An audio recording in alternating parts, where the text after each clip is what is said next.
በስመ አብ ወወልድ ወመንፈስ ቅዱስ አሐዱ አምላክ አሜን። የተወደዳችሁ የልዑል እግዚአብሔር ቤተሰቦች የእናታችን የቅድስት ድንግል ማርያም የአስራት ቃል ኪዳን የበረከት ልጆች የጻድቃን የሰማዕታት ወዳጆች በወደደንና በፈቀረን በልዑል እግዚአብሔር ፍጹም ሰላም እላችኋለሁ። እንደምን ዋላችሁ? እንደምን ለይሳ ደረሳችሁ? አሜን። እንደ ኃጢአታችንና እንደ በደላችን ብዛት ሳይሆን እንደ ምሕረትና እንደ ቸርነቱ ተመልክቶ እስከ ሰዓት ያደረሰን የአባቶቻችን አምላክ ልዑል እግዚአብሔር ስሙ የተመሰገነ ይሁንልን። እርሱን ጠርተን እርሷን የማንተዋት ንጽሕተ ንጹሐን ቅድስተ ቅዱሳን ቅድስት እናታችን ድንግል ማርያም ዘላለማዊ ስሟ የተመሰገነ ይሁንልን። እንግዲህ እንደ እግዚአብሔር አምላካችን መልካምና በጎ ፈቃድ ዛሬ የምንማማረው በሰሙነ ሕማማት ወቅት ላይ የሚጸለዩ ጸሎቶች አሉ፣ የማይጸለዩ ጸሎቶች አሉ። የሚጸለዩ ጸሎቶች ምን ምንድናቸው? የማይጸለዩትስ የትኞቹ ናቸው? ለምንስ አይጸለዩም? የሚለውን እንደ እግዚአብሔር አምላካችን መልካምና በጎ ፈቃድ ዛሬ አጠር አድርገን እንማማራለን። እንግዲህ የሚያስተምረን እግዚአብሔር ነው፣ የሚመክረን እግዚአብሔር ነው፣ የሚገስጸን እግዚአብሔር ነው። እርሱ በመካከላችን ተገኝቶ የጎደለውን አሟልቶ የተጣመመውን አቃንቶ በአፈ መላእክት አርሞ ያስተምረን ይመክረን ይገስጸን ዘንድ የእርሱ መልካምና በጎ ፈቃዱ ይሆንልን። የእናታችን የንጽሕተ ንጹሐን የቅድስተ ቅዱሳን የቅድስት እናታችን የድንግል ማርያም ምልጃ ተራዳይነቷ በረከቷ ሁሉ በሁላችን ላይ ይደርብን። እንግዲህ ወደ ዛሬው ትምህርታችን ስንገባ ታዲያ የሚጸለዩ ጸሎቶችና የማይጸለዩ ጸሎቶች የትኞቹ ናቸው የሚለውን ከመመልከታችን አስቀድሞ ስለ ሰሙነ ሕማማት በጥቂቱም ቢሆን ተመልክተን ማለፍ ይገባልና ይህንን እንማማራለን። እንግዲህ ቅድስት ቤተ ክርስቲያናችን ከትንሣኤ በፊት ያለውን አንድ ሳምንት ሰሙነ ሕማማት ወይም ደግሞ የሕማማት ሳምንት በማለት ትዘክረዋለች፣ ታስበዋለች ማለት ነው። እንግዲህ ሰሙነ ሕማማት ከመቼ ጀምሮ እስከ መቼ ያለው ነው ስንል ከሰኞ እስከ ዓርብ 5 ቀን አለ። እንዲሁም ደግሞ በዓለ ሆሳዕናን ባከበርንበት እሁድ ከሰዓት ደግሞ ግማሽ ቀን አለ። በአንድ ላይ 5 ቀን ከግማሽ ይሆናል ማለት ነው። ስለዚህ ሕማማቱ የሚጀምረው መቼ ነው ስንል በዓለ ሆሳዕናን ባከበርን ከሰዓት ሕማማቱ ይጀምራል። ይህስ ደግሞ ስለምንድን ነው ስንል ጌታችን መድኃኒታችን ኢየሱስ ክርስቶስ እየተመሰገነ ወደ ኢየሩሳሌም ሲገባ እርሱ እየተመሰገነ ወደ ኢየሩሳሌም በመግባቱ እነዛ አይሁዳውያን ወይም ደግሞ ጻፍት ፈሪሳውያን ተበሳይተዋል። መበሳጨትን ብቻ ሳይሆን ደግሞ ጌታችን ላይ አጉረምርመዋል፣ ሰድበውታል። እንዲሁም ደግሞ ጌታችን ላይ ለመምከር ለሰኞ ስብሰባ ጠርተውበታል ማለት ነው። እሁድ ከሰዓት ይህንን አድርገዋል። በጣም ተበሳይተዋል። ጌታችን ላይ አጉረምርመዋል፣ ጌታችንን ሰድበውታል። ወገኖቼ መሰደብም ሕማም ነውና የጌታችን ሕማሙ የሚጀምረው እሁድ ከሰዓት ነው ማለት ነው። አስተውሉ። ጌታችን እየተመሰገነ ወደ ኢየሩሳሌም በገባበት ከሰዓት ሕማማቱ ይጀምራል ማለት ነው። 5 ቀን ከግማሽ መሆኑ ደግሞ የምን ምሳሌ ነው ስንል የዚያ የ5500 ዘመን ምሳሌ ነው። ጌታችን መድኃኒታችን ኢየሱስ ክርስቶስ ለአዳም ከ5 ቀን ተኩል በኋላ ከልጅ ልጅ ተወልጄ አድነሃለሁ ብሎ ቃል በገባለት መሰረት ከ5500 ዘመን በኋላ ጌታችን ቃል ኪዳኑን ፈጽሟል ማለት ነው። ስለዚህ ያ 5 ቀን ተኩል የመሆኑ ምሳሌ የዚያ የዓመተ ፍዳ የዓመተ ኩነኔ የዚያ የጨለማ ዘመን መታሰቢያም ደግሞ ምሳሌ ነው ማለት ነው። አስተውሉ። ታዲያ ይህን ከተመለከትን ዘንዳ ደግሞ በዚህ በሰሙነ ሕማማት ምንድነው የምናስበው የሚለውን ልናውቅ ያስፈልጋል። እንግዲህ በዚህ በሰሙነ ሕማማት 3 ዋና ዋና ነገሮችን እናስባለን። ልብ በሉ። የመጀመሪያው ጌታችን መድኃኒታችን ኢየሱስ ክርስቶስ ለኛ የከፈለልን ዋጋ፣ የጌታችንን ሕማም፣ የጌታችንን ስቃይ፣ የጌታችንን ሞቱን የምናስብበት የምንዘክርበት ሳምንት ነው ይህ ሰሙነ ሕማማት። ሁለተኛው ደግሞ ምንድነው የምናስበው በዚህ ሳምንት ስንል ይህ ሳምንት ከአዳም እስከ ጌታችን መድኃኒታችን ኢየሱስ ክርስቶስ ድረስ የነበሩ ነፍሳት ሁሉ በሲኦል የቆዩበት የዚያ የ5500 የመከራና የፍዳ የኩነኔ ዘመን መታሰቢያ ስለሆነ ይህ ሳምንት ሰሙነ ሕማማት ተብሎ ተሰይሟል። ወይም ደግሞ በዚህ በሰሙነ ሕማማት ያንን 5500 ዘመን ከአዳም ጀምሮ እስከ ጌታችን ድረስ ያሉትን ነፍሳት በሲኦል የቆዩበትን የምናስብበት ነው ማለት ነው። አስተውሉ። በዚያ ዘመን ታዲያ በዚያ በዓመተ ፍዳ በዓመተ ኩነኔ ዘመን ምንም አይነት ጽድቅ እንኳን ቢሰራ የትኛውም ሰው ወደ ሲኦል ነበር የሚጣለው። የትኛውም ሰው በዚያ በዓመተ ፍዳ በዓመተ ኩነኔ ዘመን ምንም አይነት ጽድቅ ቢሰራ ወደ ሲኦል ይጣላል። ለ5500 ዘመን ሙሉ ዲያብሎስ የነገሰበት ወይም ደግሞ ነፍሳቱን ሁሉ ሲያስጨንቅ የቆየበት በዲያብሎስ ግዞት ውስጥ የነበረበት ዘመን ነበር። ያንን ዘመን ነው የምናስበው ማለት ነው በዚህ በሰሙነ ሕማማት ናስተውሉ። ሶስተኛው ደግሞ በዚህ በሰሙነ ሕማማት ምንድነው የምናስበው ስንል የራሳችንን ኃጢአት እናስባለን። የራሳችንን ኃጢአት እያሰብን ጌታችን ምህረትን ያደርግልን ዘንድ ጌታ ሆይ ማረኝ ይቅር በለኝ ያለን እንማጸንበታለን ማለት ነው። ናስተውሉ እግዚአብሔር ሰዎች። ታዲያ ይህ ሰሙነ ሕማማት ቅዱስ ሳምንት እየተባለ ይጠራል። ለምን ቅዱስ ሳምንት ተብሎ ይጠራል ስንል ከሌሎቹ ሳምንታት ሁሉ የተለየና የከበረ ነውና ነው። ምክንያቱም በዚህ ሳምንት በእያንዳንዱ ዕለት ስለ ፍጹም ፍቅር የተከፈለ የመስዋዕትነት ሥራ ስለተሰራበት የሰው ልጆች ድህነት ስለተፈጸመበት መድኃኔ ዓለም ስለኛ ቤዛ ሆኖ ለመስቀል ሞት ታዛዥ ሆኖ ነፍሱን ስለካሰልን ይህ ሰሙነ ሕማማት ቅዱስ ሳምንት ተብሎ ተሰይሟል ወይም ደግሞ ይጠራል። በተጨማሪም ደግሞ ይህ ሳምንት የመጨረሻ ሳምንት ተብሎ ይጠራል። ለምን የመጨረሻ ሳምንት ተባለ ስንል ጌታችን መድኃኒታችን ኢየሱስ ክርስቶስ በዚህ ዓለም በመዋዕለ ሥጋዌው ለፈጸማቸው የቤዛነት የአርያነት ተግባራት ሁሉ ፍጻሜ በመሆኑ ነው። ናስተውሉ።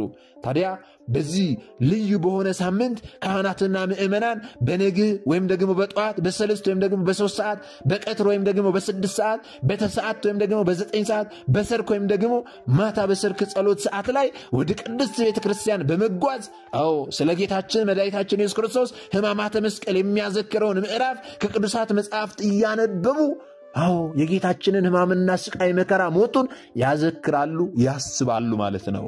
አስተውሉ።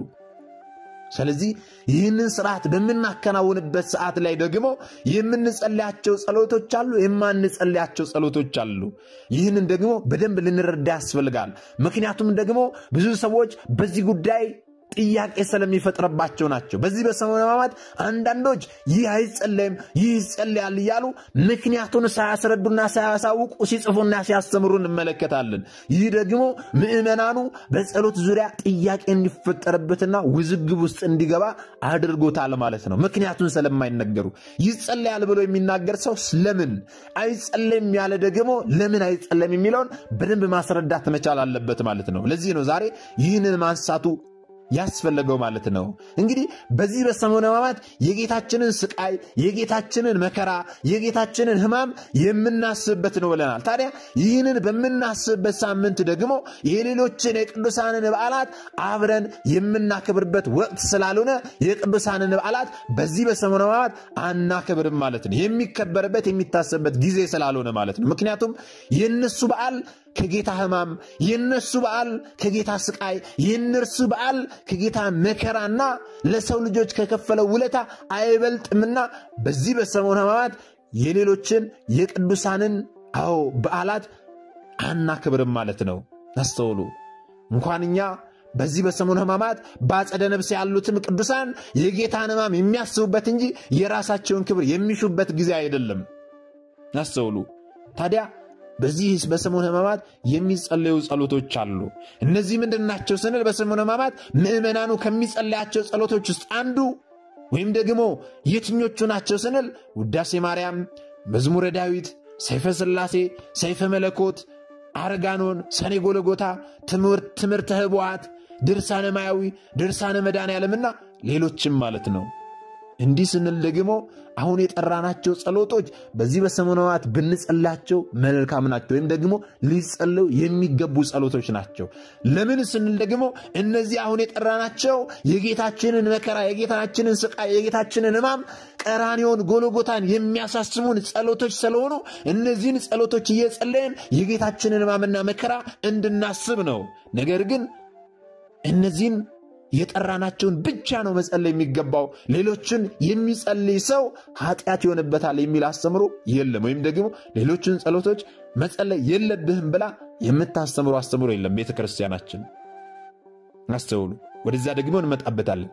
አንዳንዶች ከየት እንዳገኙት ባይታወቅም ውዳሴ ማርያምና መዝሙረ ዳዊት ብቻ ነው በዚህ በሰሙነ ሕማማት የሚጸለየው፣ ሌሎች ጸሎቶች ሁሉ አይጸለዩም ብለው የሚናገሩ ሰዎች አሉ። ይህ ግን ፍጹም ስህተት ነው። አሁን የጠቀስናቸው ጸሎቶች በሙሉ በዚህ በሰሙነ ሕማማት ወቅት ይጸለያሉ፣ ይነበባሉ ማለት ነው። አስተውሉ። ይነበባሉ፣ ይጸለያሉ። ስለዚህ አሁን የጠቀስናቸው ማንበብ ትችላላችሁ። በእርግጥ በሰሙነ ሕማማት የማይጸለዩ ጸሎቶች ተብለው ሳይሆን የሰሙነ ሕማማት ስርዓት በዚህ ሳምንት የማያካትታቸው ጸሎቶች አሉ። ልብ በሉ፣ እዚህ ቃል ላይ ልታስተውሉ የሚገባው ነገር በሰሙነ ሕማማት የማይጸለዩ ጸሎቶች ተብለው ሳይሆን ወይም ደግሞ ቢጸለዩ ኃጢአት የማይመጡ ወይም ቢጸለዩ ኃጢአት የሚሆኑ ጸሎቶች ናቸው መጸለይ የለባቸውም ተብለው ሳይሆን የሰሙነ ሕማማት ስርዓት በዚህ ሳምንት የማያካትታቸው ጸሎቶች አሉ። ይህ ሲሆን ደግሞ በማህበር ወይም በአደባባይ የማይጸለዩ ጸሎቶች ማለት ነው። በግላችን ግን የፈለግነውን አይነት ጸሎት ማድረስ እንችላለን። ግን የፈለግነውን ከማድረስ ይልቅ ደግሞ ቅድም የጠራናቸውን ስለ ጌታ ሕማምና ስቃይ የሚያሳስቡን ብንጸልያቸው መልካም ነው በግላችን። በማህበር ወይም ደግሞ በቅድስት ቤተክርስቲያናችን ወይም በአደባባይ ደግሞ ለጊዜው የምንተዋቸው የሰሙነ ሕማማት ስርዓት የማያካትታቸው ጸሎቶች አሉ። እነርሱ ምንድናቸው ስንል ለምሳሌ መልካ ማርያምና መልካ ኢየሱስ አይጸለዩ። መልካ ኢየሱስና መልካ ማርያም ግን ደግሞ ልናስተውል የሚገባው ነገር በግብረ ሕማማት ላይ አባ ጊዮርጊስ የደረሰው መልካ ሕማማቱ በዜማ ይጸለያል። ይህ ምንድነው የሚያሳየን ስንል ደግሞ የጌታን ሕማም በተመለከተ ለጌታ ሕማም የሚስማማ መልካ መጸለዩን ነው ማለት ነው። አስተውሉ፣ ልብ ብላችሁ አስተውሉ። ይህ በአደባባይም ደግሞ በቅድስት ቤተክርስቲያን የሚጸለይ ነው ብለናል። ለጌታ ሕማም የሚስማማ ወይም ደግሞ የጌታን ሕማማቱን መከራውን፣ ስቃዩን፣ ግርፋቱን የሚያሳስበን መልካ ይጸለያል በዚህ በሰሙነ ሕማማት። ግን ደግሞ መልካ ማርያምና መልካ ኢየሱስ አይጸለዩም ሲባል ለምንድን ነው ስንል ለምሳሌ በመልካ ኢየሱስ ላይ ሰላም ለትንሣኤከ ሰላም ለእርገትከ ወይም ደግሞ ለትንሣኤ ሰላም ላለው ለእርገትክ ሰላም ላለው የሚሉ ሰላምታዎችና ምስጋናዎች አሉ። ሌሎችም ሰላምታዎችና ምስጋናዎች አሉ። ስለዚህ እስከ ዓርብ ደግሞ የጌታን ትንሣኤና እርገት ሳይሆን ሕማማት ስለምናስብ ነው መልካ ኢየሱስና መልካ ማርያምን የማንጸልየው ማለት ነው። እንደዚህም ደግሞ በዚህ በመልካ ኢየሱስ ላይ ስለ ጌታችን ደምግባት ሰላም ላለው የሚልም አለበት። ይህ ደግሞ አባቶቻችን በዚህ በሰሙነ ሕማማት ላይ ለኛ ሲል ተገርፏል፣ ለኛ ሲል ደምግባቱ ጠፍቷል። ስለዚህ ምን ደምግባት አለውና ሰላም ለደምግባት እያልን ሰላም ለዓይኖች እያልን እያንዳንዱን ሕዋሳት እየጠራን ጌታችን እናመሰግናለን ሲሉ መልካ ኢየሱስ አይጸለይም ተብሏል፣ ወይም ደግሞ ለጊዜው ተተዋል ማለት ነው። በዚህ በትንቢተ ኢሳይያስ ምዕራፍ 53 ቁጥር 2 ላይ መልክና ውበት የለውም፣ ባየነውም ጊዜ እንወደው ዘንድ ደምግባት የለውም ይላል። ስለዚህ ይህንን መጽሐፍ ቅዱሳዊ ቃል መነሻ አድርገው ምን ደምግባት አለውና ጌታችንን በዚህ ጊዜ እናመሰግነዋለን ሲሉ እስከ ዓርብ ደግሞ የጌታን ትንሣኤና እርገት ሳይሆን ሕማማቱን ስለምናስብ ለጊዜው በአደባባይ ወይም ደግሞ በማህበር ይህንን ጸሎት ከመጸለይ እንታቀባለን ማለት ነው። ይህ በአደባባይ። ነገር ግን እነዚህን አሁን የጠራናቸውን ደግሞ አንድ ሰው በግል መጸለይ አለብኝ ብሎ ቢጸልይ ኃጢአት አይሆንበትም፣ በደል አይሆንበትም። ይህንን ልናስተውል ያስፈልጋል። አስተውሉ። እንግዲህ በሰሙነ ሕማማት ደግሞ ሌላው የመላእክት ድርሳናት እንደዚህም ደግሞ የቅዱሳን ገድላት አይጸለይም፣ አይነበብም። ይህ ለምንድን ነው የሚለውን ደግሞ እንመለከታለን። ቅድም እንዳልነው ነው ምክንያቱ። እነዚህ የቅዱሳንና የመላእክት ድርሳናትና ገድላት ቢጸለዩ ነውር ኖሮበት ወይም ኃጢአት የሚሆን ሳይሆን በሰሙነ ሕማማት ቅዱሳን መላእክትንና ቅዱሳን አባቶችን እንዲሁም ደግሞ ቅዱሳን እናቶችን በድርሳናቸውና በገድላቸው ወይም ደግሞ በመልካቸው የምናስብበት ጊዜ ስላልሆነ ነው። አስተውሉ፣ ጊዜ ስላልሆነ ነው። ግን ደግሞ ልናስተውል የሚገባው ነገር ለሕማማቱ የሚስማማ ሲሆን ደግሞ ይጸለያል። ለምሳሌ በግብረ ሕማማት ላይ ድርሳነ ቅዱስ ዮሐንስ አፈወርቅና ድርሳነ ስምዖን ዘአምድ ይነበባል ማለት ነው። ለምን ካልን ደግሞ ከሕማማቱ ጋር የሚስማማ ወይም ደግሞ ስለ ጌታ ሕማምና መከራ ስቃይ የሚያሳስበን ሰው ሆነ ማለት ነው። እንደሚታወቀው በዚህ በሰሙነ ሕማማት ላይ የግዝት በዓላት ወይም ደግሞ ታላላቅ በዓላት ቢውሉ በዚህ በሰሙነ ሕማማት ላይ ቢውሉ ሰሙነ ሕማማቱ ስለሚሸራቸው እነርሱ እንኳን ቢሆኑ አይታሰቡም። በዚህ በሰሙነ ሕማማት የግዝት በዓላት ብሎ ነገር የለም። አስተውሉ። 5 የግዝት በዓላት አሉ። እነዚህ የግዝት በዓላት ምን ምንድናቸው ስንል ወደ በገባ በ12 የቅዱስ ሚካኤል በዓል ከመላእክት ቅዱስ ሚካኤል ተመርጧል። ከሰው ወገን ደግሞ በቤታችን ቅድስት ድንግል ማርያም ወደ በገባ በ21 ከአጋዕዝተ ዓለም ከቅድስት ሥላሴ ደግሞ እግዚአብሔር ወልድ ወር በገባ በ29 ከዕለታት ደግሞ ቀዳሚት ሰንበትና ሰንበተ ክርስቲያን ወይም ደግሞ ቀዳሚና እሑድ ተመርጠዋል። እነዚህ 5ቱ የግዝት በዓላት ናቸው። በእነዚህ በግዝት በዓላት ስግደት አይሰገድባቸውም፣ በሌሎቹ ቀናት ማለት ነው። በዚህ በሰሙነ ሕማማት ግን ስግደትም ይሰገድባቸዋል፣ ዕለታቱም አይታሰቡም ማለት ነው፣ ይሻራሉ ማለት ነው። ምክንያቱም የጌታችን ሕማምና መከራ የሚታሰብበት ነው እንጂ ቅዱሳንን ጻድቃንን ሰማዕታትን የምናስብበት ወቅት ስላልሆነ፣ በዓላቸውን የምናከብርበት ወቅት ስላልሆነ፣ ዋና ዓላማው በሰሙነ ሕማማት በቤተ ክርስቲያናችን ብዙ መጻሕፍት ስለሚነበቡ ከጸሎታችን ባሻገር የሚነበቡትን መጻሕፍት በነፍሳችን እያዳመጥን የጌታን ሕማም እንድናስብ ነው። የጌታን ሕማም እንድናስብ ነው። ሌላ ዓላማ ኖሮት አይደለም። አስተውሉ። ስለዚህ ለምሳሌ በዚህ በሰሙነ ሕማማት ላይ የቅዱስ ሚካኤል ግዝት በዓል ቢውል ይሰገዳል ወይስ አይሰገድም ብለው የሚጠይቁ ሰዎች አሉ። በዚህ በስግደት ዙሪያ ራሱ ብዙ ውዥንብሮች ይነሳሉ። ግማሹ ይሰገዳል ይላል፣ ግማሹ አይሰገድም ይላል። ነገር ግን በዚህ በሰሙነ ሕማማት ላይ የግዝት በዓል ብሎ ነገር የለም፣ ወይም አይታሰብም፣ አይከበርም፣ ይሻራል ማለት ነው። ከጌታችን ሕማም፣ ከጌታችን ስቃይ፣ ከጌታችን መከራ የሚበልጥ ነገር ስለሌለ፣ ከዚህ በላይ የምናስበው ነገር ስለሌለ በዚህ ወቅት ላይ ማለት ነው። ታዲያ ብዙ ሰዎች ደግሞ እንዴት ነው በዚህ በሰሙነ ሕማማት ስግደት የምሰግደው? እንደዚሁም የትኛውን ስግደት ነው የምሰግደው? ምን እያልኩ ነው የምሰግደው ብለው የሚጠይቁ ሰዎች አሉ። እርሱን ደግሞ በባለፈው ትምህርታችን ላይ በሰሙነ ሕማማት ወቅት ላይ እንዴት እንስገድ በሚል ርዕስ በደንብ ተማመረናል። እርሱ መለስ ብላችሁ መመልከት ትችላላችሁ። እንግዲህ ቅድም እንዳልነው መልካ ማርያምና መልካ ኢየሱስ አይጸልዩም ብለናል።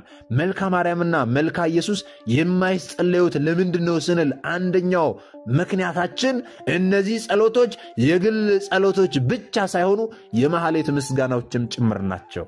መልካ ኢየሱስና መልካ ማርያም የሚታደሉት ወይም ደግሞ አባቶቻችን በአንድ ላይ እየተቀባበሉ የሚጸልዩት በማህሌት ጊዜ የምስጋና ጸሎቶችም ጭምር ናቸው፣ የግል ብቻ አይደሉም። ስለዚህ በዚህ በሰሙነ ሕማማት ደግሞ ማህሌት የለም። በዚህ በሰሙነ ሕማማት ደግሞ ቅዳሴ ከጸሎተ ሐሙስ በስተቀር የለም። ስለዚህ እነዚህ ጸሎቶች ለጊዜው አረፍ ይላሉ ማለት ነው። አስተውሉ፣ ለጊዜው አረፍ ይላሉ። ይህ በማህበር ሲሆን ማለት ነው። በግል ግን ቅድም እንዳልኳችሁ ነው። በግል አሁን የጠራናቸውን ለምሳሌ አርጋኑን፣ ሰይፈ ሥላሴ፣ ሰይፈ መለኮት፣ ሰኔ ጎልጎታ፣ ውዳሴ አምላክን በግል መጸለይ የሚከለክል ስርዓት የለም። ይበልጡኑ ብንጸልያቸው እነዚህ መልካም ነው፣ ስለ ጌታችን ሕማም የሚያሳስቡ ስለሆኑ። ከዛ ውጭ ያሉትን ጸሎቶች ግን በግላችን ብንጸልይ ኃጢአት በደል አይሆንብንም፣ ወይም ደግሞ ከጸለይ ከኃጢአት ይሆንብሃል ብላ ቤተክርስቲያናችን አታስተምርም። በማህበር ሲሆን ወይም ደግሞ በአደባባይ ሲሆን ደግሞ እነዚህ አሁን የጠራናቸውን መልካ ኢየሱስን፣ መልካ ማርያምን እንደዚህም ደግሞ ቅድም የጠራናቸውን አንጸልይም ማለት ነው። ድርሳናትን፣ ገድላትንና ሌሎችን ቅድም የጠራናቸውን ይህንን በደንብ በሚገባ ልናውቅ ያስፈልጋል። በዚህ ጉዳይ ላይ ብዙ ጅምብሮች ስላሉ ነው። አንዱ ይቻላል ብሎ ኮከል ያስተምራል፣ አንተ ደግሞ እንዴት አይቻልም ብለህ ታስተምራለህ እያሉ የሚሉ አሉ። ይቻላል ብለው ያስተማሩበት አውድና አይቻልም ብለው ያስተማሩበትን አውድ ለይተን ልናውቅ ያስፈልጋል። አይቻልም ሲል ምንን መነሻ አድርጎ ነው? ለምን አለ? ይቻላል ሲልስ ደግሞ ምንን መነሻ አድርጎ ነው? ለምን አለ? የሚለውን ልናገናዝብ ያስፈልጋል እንጂ በዚህ ጉዳዩ ዝግብ ውስጥ ልንገባ ያስፈልግም ወገኖቼ፣ ልንገባ ያስፈልግም። ስለዚህ በእንዲህ አይነት መልኩ ልትረዱት ያስፈልጋል። በዚህ መሃል ግን ልናስተውል የሚገባው ያ የተረገመ ክፉ ሰይጣን ዲያብሎስ በየሰው እያደረ አጉል የቤተ ክርስቲያን የሥርዓት ጠበቃ እየመሰለ ሰሙነ ሕማማትን እየታከከ ከጸሎት ሕይወት እንዳያወጣ ልንጠነቀቅ ያስፈልጋል። ቢቻል በአብይ ጾም የተዳከምን ሰዎች በዚህ በሰሙነ ሕማማት ሳምንት ላይ በጸሎትና በስግደት ልንበረታ ልንጋደል ይገባናል ወገኖቼ። እንኳን ጸሎት ትተን እየጸለይንም እንኳን ፈተናችንና መከራችንን የምናውቅ እኛ ነን። ስለዚህ በጸሎት ልንበረታ ያስፈልጋል። እጅጉኑ በዚህ በሰሙነ ሕማማት በጸሎት ልንበረታ፣ በሰባቱም የጸሎት ሰዓታት እየተነሳን ጸሎታችንን ልናደርስ ያስፈልጋል። ከስግደት ጋር፣ ከምጽዋት ጋር፣ ከጾም ጋር እያደረግን ማለት ነው። ስግደትንም አብዝተን ደግመን ደጋግመን ልንሰግድ ያስፈልጋል። ቅድም እንዳልነው መጀመሪያ ላይ እንዳልነው ሶስቱን ነገሮች እያሰብን ማለት ነው። የመጀመሪያው የጌታችንን መከራ፣ ሁለተኛውን ደግሞ የዓመተ ፍዳ የዓመተ ኩነኔ ዘመን፣ ሶስተኛው ደግሞ የራሳችንን ኃጢአት እያሰብን ልንጾም፣ ልንጸልይ፣ ልንሰግድ ያስፈልጋል ማለት ነው። ይህን እንድናደርግ ደግሞ እርሱ አምላካችን ይርዳን። በተረፈ ግን አንድ በዚህ በሰሙነ ሕማማት ላይ በደንብ ልንጸልይ የሚገባ የጸሎት መጽሐፍን ልጠቁማችሁ። ይህም ደግሞ ድርሳነ ማያዊ ነው። ድርሳነ ማያዊ የሚባለውን ስለ ጌታችን ስቃይ፣ ስለ ጌታችን ሕማም፣ ስለ ጌታችን መከራ በአስገራሚ ሁኔታ የሚነግረንን መጽሐፍ ሁላችንም ገዝተን ልናነብና ልንጸልይበት ያስፈልጋል። ምክንያቱም ድርሳነ ማያዊን በሰሙነ ሕማማት ብቻ ሳይሆን የጌታን መከራና ውለታ እያሰበ ዓርብ ቀን የሚጸልየው ሰው በነፍሱም በስጋውም ይከብራል፣ በመንግሥተ ሰማያትም ዕድል ፈንታው ጽዋ ተርታው ጌታችንን ከገነዙ ከኒቆዲሞስና ከዮሴፍ ጋር ይሆናል የሚል ቃል ኪዳን አለው። እንዲሁም ደግሞ በሰባቱ ጊዜያት የሚጸልየው ሰው ቢኖር በነፍሱም በስጋውም ፈጽሞ ይከብራል፣ በመንግሥተ ሰማያትም ዕድል ፈንታው ጽዋ ተርታው እስከ 70 ዘመን ድረስ በየቀኑ የጌታውን መከራ እያሰበ ካለቀሰ ከጌታ ባለሟል ከቅዱስ ዮሐንስ ጋር ይሆናል የሚል ታላቅ ቃል ኪዳን አለው። ስለዚህ ይህንን ታላቅ ቃል ኪዳን ያለውን ስለ ጌታችን ሕማምና መከራ ስቃይ በደንብ በስፋት የሚያስተምረን የሚመክረንን የሚያሳስበንን የጸሎት መጽሐፍ በዚህ በሰሙነ ሕማማት ላይ ገዝተን ልናነብ ያስፈልጋል ማለት ነው። ይህንን ድርሳነ ማያዊን ማን ነው የጻፈው የሚለውን ደግሞ ስንመለከት ይህንን መጽሐፍ የጻፉት 4 ወንጌላውያንና ጌታችን የመከራውን ነገር ያስተማራቸው ኤልሳቤጥ፣ መልቴዳና በርዜዳ ናቸው። እነርሱ የጻፉትን ይህንን ድርሳነ ማያዊን በመጸለይ የጌታን ሕማም ልናስብ እንደዚሁም ደግሞ ከቃል ኪዳኑ በረከት ልንሳተፍ ይገባናል ማለት ነው። አስተውሉ። ድርሳነ ማያዊ ታዲያ ልክ እንደ ውዳሴ ማርያም የየዕለት ወይም ደግሞ ከሰኞ እስከ እሑድ የተከፋፈለ በመሆኑ ልንጸልየው ይገባል፣ ወይም ደግሞ ለመጸለይ የሚከብድ አይደለም። ሌላው የምናነሳው ነገር በዚህ በሰሙነ ሕማማት ላይ ውዳሴ ማርያም አይጸለይም ብለው የሚናገሩ ሰዎች አሉ። አስተውሉ። በዚህ በሰሙነ ሕማማት ውዳሴ ማርያም አይጸለይም የሚል አስተምሮ የለም። ይህ ፍጹም ስህተት ነው። በሰሙነ ሕማማት እመቤታችን በልጇ የተነሳ ብዙ መከራ ደርሶባታልና ጌታም ደግሞ በእርሷ ሥጋ ተሰቅሏልና እርሷን በውዳሴ ማርያም በአርጋኖን በሰኔ ጎልጎታ ልናስባት ልናመሰግናት ይገባል ማለት ነው። አጋዕዝተ ዓለም ቅድስት ሥላሴንም ደግሞ በሰይፈ ሥላሴ ልናመሰግናቸው ይገባል ማለት ነው። ጌታችንንም ደግሞ በሰይፈ መለኮት በውዳሴ አምላክ በዳዊት በድርሳኑ ልናስበው ልናመሰግነው ይገባል እንጂ በሕማማት ምክንያት ከጸሎት ልንርቅ አይገባም ማለት ነው። አስተውሉ። ሌላው ደግሞ አንዳንድ ሰዎች የሚያነሱት ውዳሴ ማርያም አይደረስም ብለው ከሚናገሩባቸው ምክንያቶች ውስጥ አንዱ ስብሐት የሚለው ጸሎት ነው፣ ውዳሴ ማርያም ላይ ያለው ማለት ነው። እንግዲህ የስብሐት ጸሎት በአደባባይ አይጸለይም። በዚህ በሰሙነ ሕማማት ወቅት ላይ በአደባባይ ወይም ደግሞ በማህበር አይጸለይም። ምክንያቱም በዚያ ስብሐት በምንላት ጸሎት ላይ ቅዱስ ሥጋውን ክቡር ደሙን ለሰጠን የሚል ቃል ስላለበት ማለት ነው። ያ ቃል ደግሞ ገና ያልተከናወነ ነው። እኛ እያሰብን ያለ ነው ያን 5500 የዓመተ ፍዳ ዓመተ ኩነኔ ዘመን ስለሆነ በዚያ ጊዜ ደግሞ ቅዱስ ሥጋውን ክቡር ደሙን ገና ያልሰጠበት ስለሆነ ስብሐት የሚለው ጸሎት በአደባባይ አይጸለይም። ነገር ግን በግል ደግሞ የትኛውም ሰው ሊጸልየው ይችላል ማለት ነው። ይጸልያል። በግል አንድ ሰው ሊጸልይ ይችላል፣ ስብሐትንም ውዳሴ ማርያምንም። በአደባባይ ግን ውዳሴ ማርያም ይጸልያል፣ ግን በአደባባይ ስብሐት አይባልም ማለት ነው። ይህንን በደንብ ልናውቅ ልንረዳ ያስፈልጋል ማለት ነው። በዚህ በሰሙነ ሕማማት ዙሪያ ላይ ብዙ የሚነሱ ጥያቄዎች አሉ። እግዚአብሔር አምላክ በፈቀደልን መልኩ እኛ የሚነሱ ጥያቄዎች ሁሉ እያነሳን እንደዚሁ እንማማራለን። በባለፈው ትምህርታችን ላይ የሚፈጸሙ ስርዓቶችና የማይፈጸሙ ስርዓቶች ብለን በተማማርነው ላይ ነው የትኛው ጸሎት ነው የሚጸለየው የትኛው ነው የማይጸለየው ብለው ሰዎች የጠየቁን ማለት ነው። በዛም መነሻ ደግሞ በጠየቃችሁ ጥያቄ መሰረት ይሄው የሚጸለዩና የማይጸለዩትን ተማመረናል ማለት ነው። ሌሎችም ደግሞ ምናልባት በዚህ በጸሎት ዙሪያ ራሱ ግር ያላችሁ ያልገባችሁ ነገር ካለ በኮሜንት ስር ጻፉልን። በቀጣይ አስተምሯችን ላይ እንማማራለን። በቀጣይ አስተምሯችን ደግሞ በዚህ በግብረ ሕማማት ውስጥ ደግሞ የምንጠራቸው ባዕድ ቃላቶች አሉ። እነዛን ባዕድ ቃላቶች ስንጠራ ሌላ ነገር የሚመስለን ሰዎች አሉና ትርጉማቸው ምንድነው የሚለውን በቀጣይ ትምህርታችን ላይ እንማማራለን። እንዲሁም ደግሞ ጌታችን መድኃኒታችን ኢየሱስ ክርስቶስ በሕማማት ሰኞ ለኛ ምን አደረገልን? ጸሐፍት ፈሪሳውያንስ በዛ ቀን ምን አደረጉ? ማክሰኞ፣ ረቡዕ፣ ሐሙስ፣ ዓርብ ምን አደረገልን? እነሱስ ምን አደረጉ? የሚለውን ወቅቱን እየጠበቀን እንማማራለን ማለት ነው። ስለዚህ እናንተ አሁን የተማራችሁትን ደግሞ ላልተማሩት ወንድሞቻችሁም ደግሞ ጭምር ልታስተምሩ ልታሳውቁ ያስፈልጋል። ምክንያቱም እኛ የተማርነውን አስተምረን ቢሆን እኛ ያውቅነውን አሳውቀን ቢሆን ኖሮ ማንም ሀብተወልድና ስመ ክርስትና ሰጥታ ማኅተብ በአንገቱ ላይ ካሰረችበት ከቅድስት ቤተክርስቲያን ወጥቶ ወደ ሌሎች ሃይማኖት ተቋማት ባልሄደ ባልገባ ነበር። ነገር ግን እኛ የተማርነውን ስለማናስተምር ያወቅነውን ስለማናሳውቅ ብዙ እህቶቻችንና ወንድሞቻችን እየሳቱ ነው ያሉትና የሳቱትንም ለመመለስ ያሉትንም ለማጽናት አሁን ላይ የተማርነውን ወደፊትም የምንማረውን የቤተክርስቲያናችን አስተምሮ ልናስተምር ያስፈልጋል ማለት ነው። ይህንን እንድናደርግ ደግሞ እርሱ አምላካችን ይርዳል።